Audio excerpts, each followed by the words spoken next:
Hungarian Folk Tales. The Pink Pig. Once upon a time, in a tiny village, there lived an old woman who never had a child of her own. And she was once overheard saying that she would not really care if God gave her a puppy, just as long as she had a young one to raise.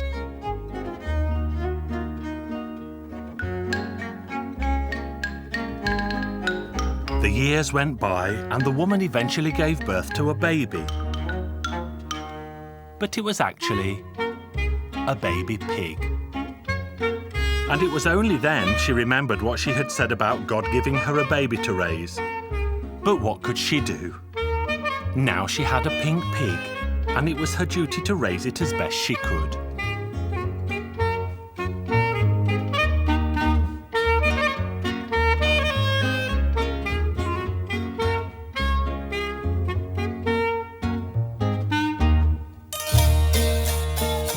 The women of the village would gather in the day and gossip, and the pink pig would always sit with its mother and chuckle happily to itself.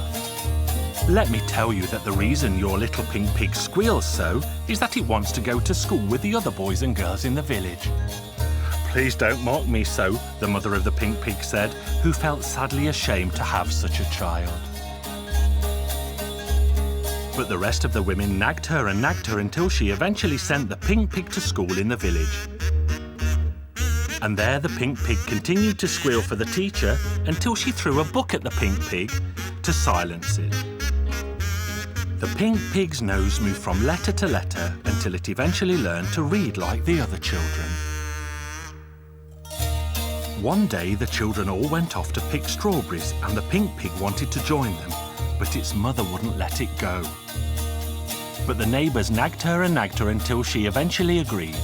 And as the other children all carried baskets, the pink pig wanted one too, and so its mother hung a little basket on its snout. The boy who lived next door was exactly the same age as the little pink pig, and his mother told him to take very good care of the pig that afternoon.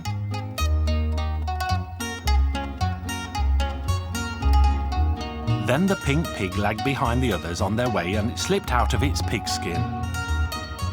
And when it took it off, it was plain for all the world to see that the pink pig was the most beautiful little girl in the land.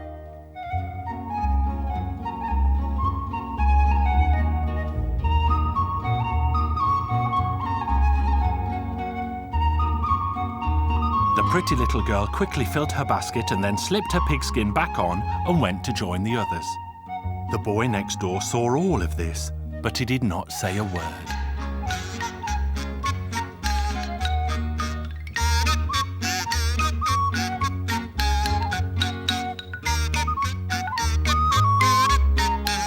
All the children's parents began to worry about their offspring, and so they stood out on the road as they waited for them to come home. Look, the pink pig has brought strawberries too.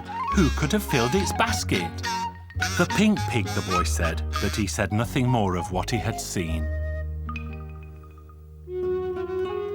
When the children grew up, the boys began to court the girls, and the boy next door went to see the pink pig.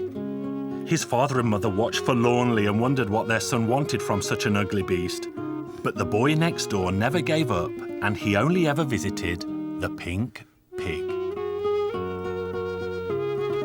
At last the time came to marry for the boy next door. Whom will you marry, son? Why, the pink pig, of course.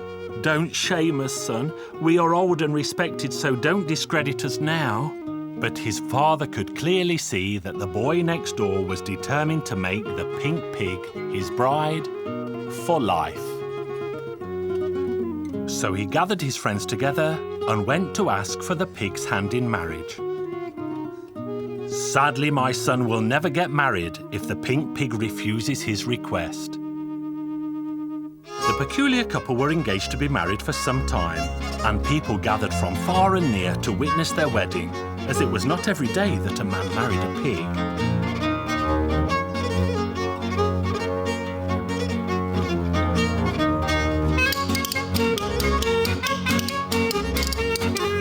After the wedding feast, the young couple went up to the loft as was the custom. The boy next door had told his mother everything, and he had also told her to take good care and burn the pigskin when they threw it down.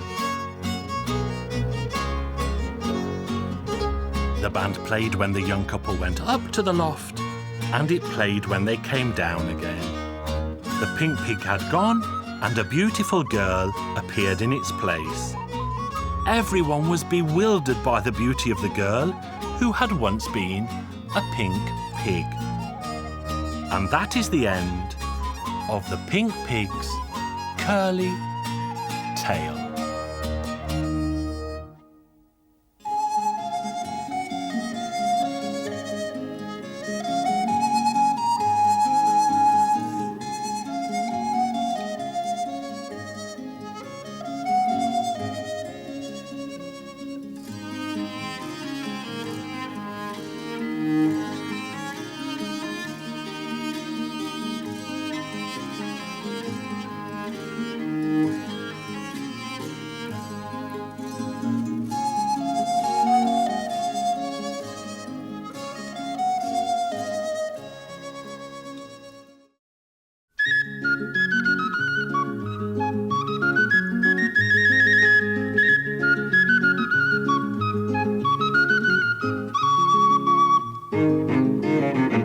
Hungarian Folk Tales. The Goat Soldiers.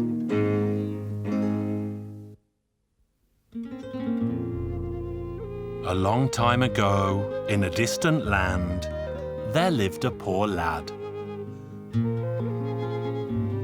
His mother and father both died when he was young, and he was all alone. He was poor, he had no one, and so the poor lad became a shepherd.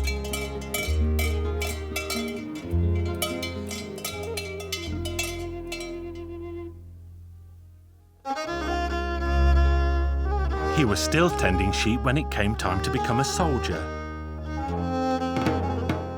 So he went straight into the army from his flock of sheep.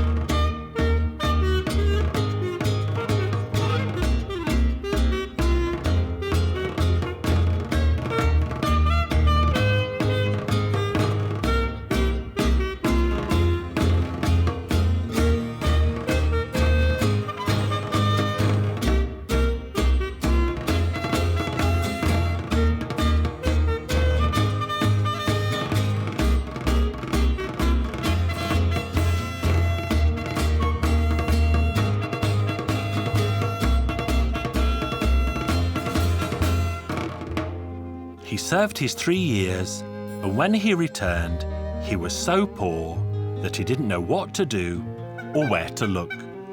He had nothing to his name and hardly any clothes.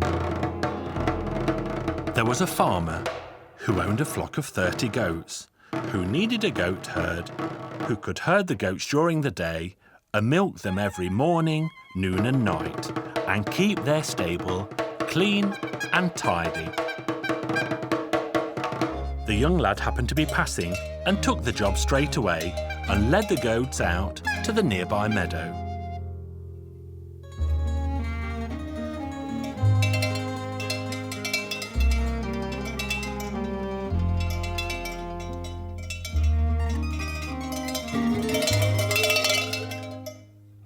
But the young lad was no ordinary goat herd. He was sharp and witty and had learned a couple of clever tricks during his time as a soldier.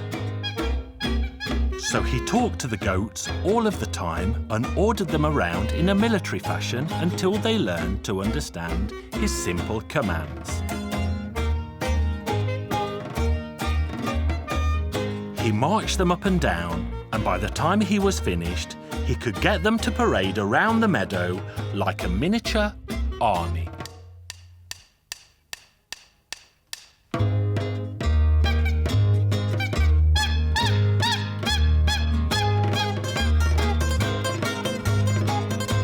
One day, the lad saw a rich man in a carriage riding past the meadow, so he drove the herd of goats to the side of the road, where he waved, and the rich man stopped his carriage. The lad said, "The reason I stopped you, sir, is to show you what these goats have learnt to do since I have been their goat herd."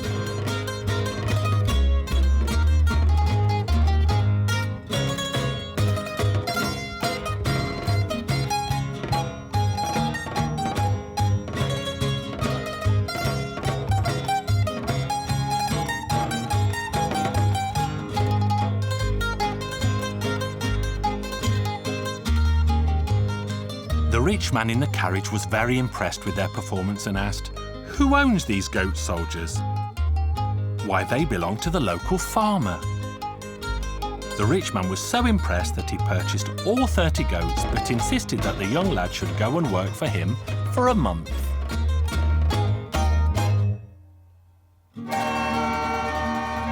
Then the rich man invited all of his rich friends to come and see for themselves.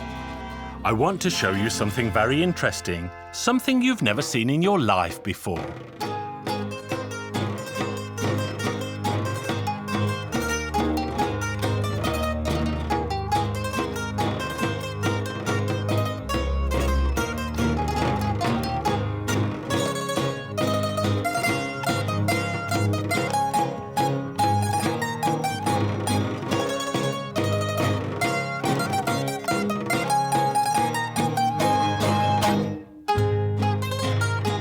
A gentleman from a foreign land liked the performance so much that he begged to buy the herd of goats.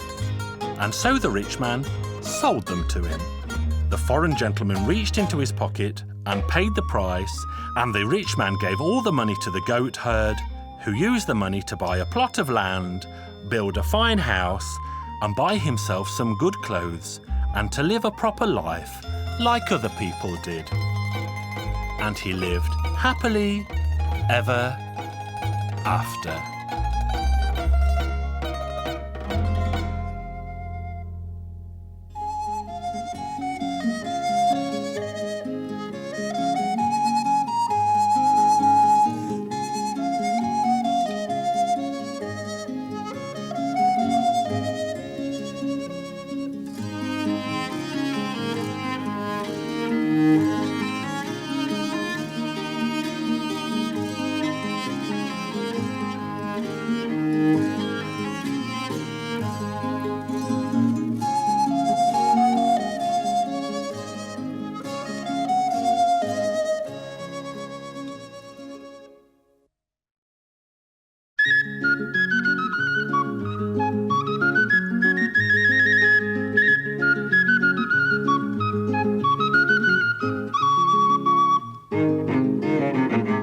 Hungarian Folk Tales.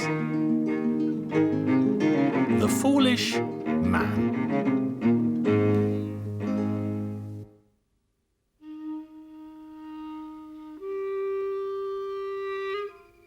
Many, many years ago, in a land far, far away, there lived a man and his wife. And I'm sorry to tell you that the man was not very clever. In fact, the man was a fool, and every day his wife had to tell him what to do and how to do it. The man and his wife had a cow, and one day his wife said, "Why don't you take the cow to market to sell it?"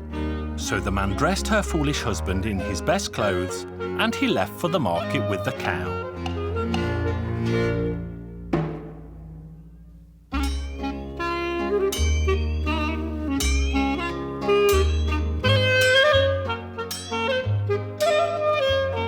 It was a very hot summer's day, and a cloud of flies began to bother the cow and make it run back and forth all over the place.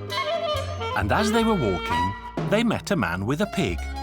"Kind sir, wouldn't you prefer to swap your troublesome cow for this pig?" "Oh, but of course I would," he said, and they made the exchange. So now the foolish man had a pig. But the pig was harder to control than the cow had been, and the foolish man did not like it at all. And as they were walking, they met a man carrying a goose. "Kind sir, wouldn't you prefer to swap your troublesome pig for this goose?" Oh, but of course I would.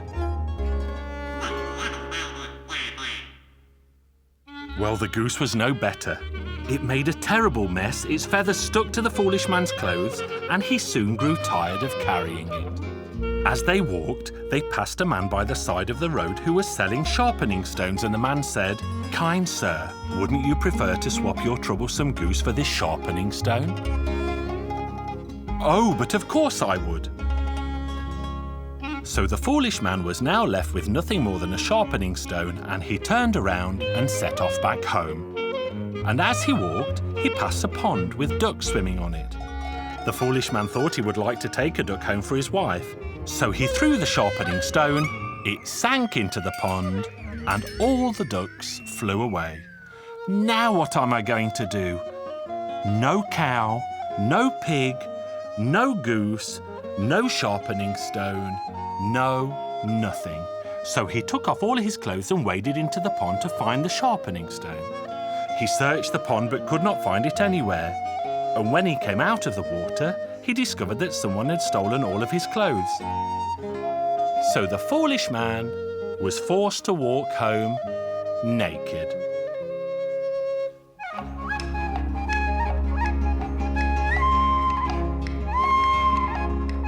The foolish man was very hungry when he got home, and so he cut himself a slice of bread and went down into the cellar to have a drink of wine. So he put the bread on the step and looked around to see that the dog had made off with it. He then threw the wine tap at the dog, so all the wine spilled out of the barrel onto the floor. A goose sat in the corner hatching eggs, and the goose said, "Gaggle, gaggle, gaggle." "You're going to tell my wife?" "Gaggle, gaggle, gaggle, hiss, hiss." And the goose went on making a terrible din. So the foolish man grabbed the goose, wrung its neck, and threw it out into the yard. Then he poured a bag of flour into the wine and some feathers, rolled around in it, and sat on the eggs.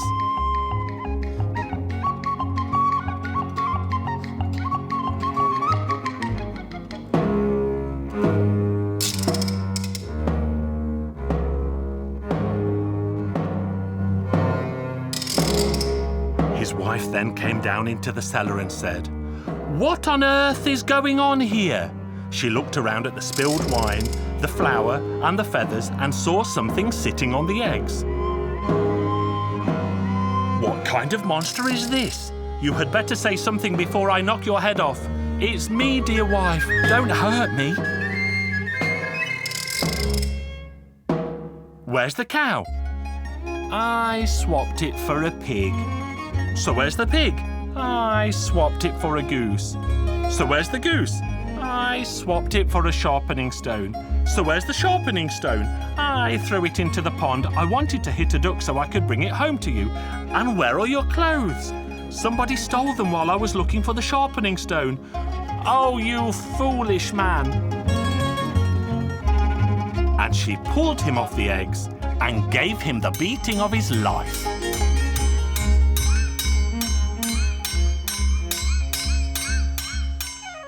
The foolish man's wife never sent him anywhere again after that, and did everything herself because it was safer that way.